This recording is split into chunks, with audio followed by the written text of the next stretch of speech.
शरीर को हम बाहर से जानते हैं, उसके कुछ विचार आगे।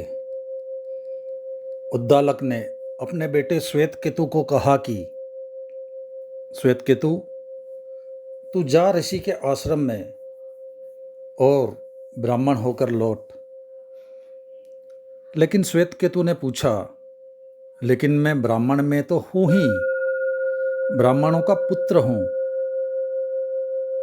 तो उद्दालक का प्रत्युत्तर था, जो कि बड़े मीठे वचन कहे हैं और बड़े तीखे भी।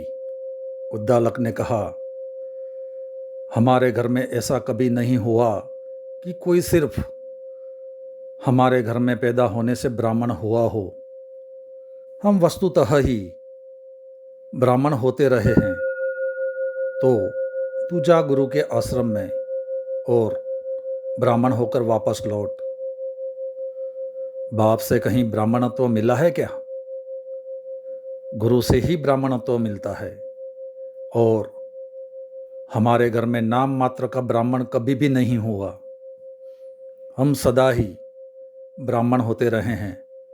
तू जा, और जब ब्राह्मण हो जाए तो वापस लौट आना।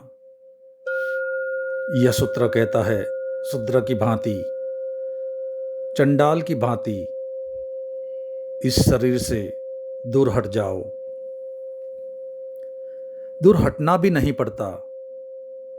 समझ में आ जाए कि दुर्गंध है, समझ में आ जाए कि मलमूत्र है, समझ में आ जाए मांस मज्जा है, आपको दिखाई पड़ जाए तो दूर हटना शुरू हो जाता है।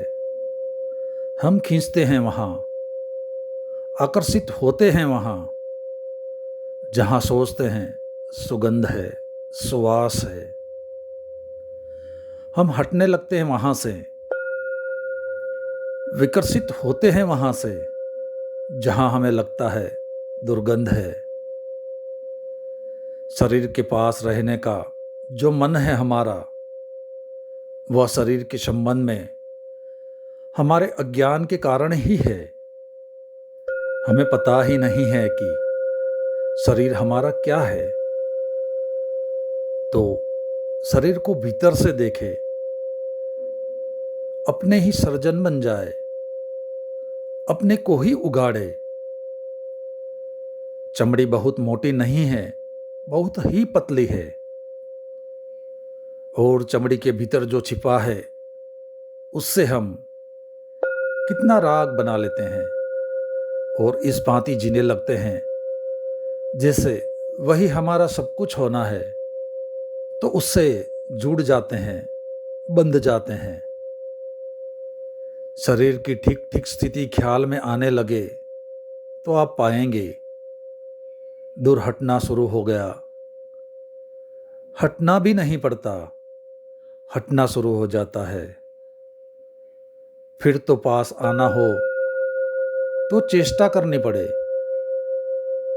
लेकिन हम शरीर के पास है, उसका एक ही अर्थ है कि हमने कभी शरीर को भीतर से देखा नहीं। हम भी अपने शरीर को दर्पण में देखकर जानते हैं। दर्पण में जो दिखाई पड़ता है वह हमारे शरीर का बाह्य आवरण है। बड़ा अच्छा हो कि विज्ञान ऐसे यंत्र इजाद कर सके, जैसे एक्सरे की मशीन है।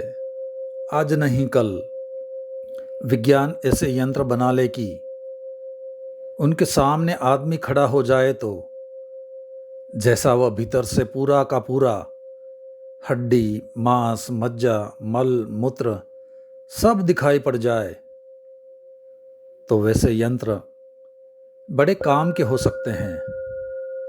आज बस इतना ही। बाकी विचार अगले अध्याय में।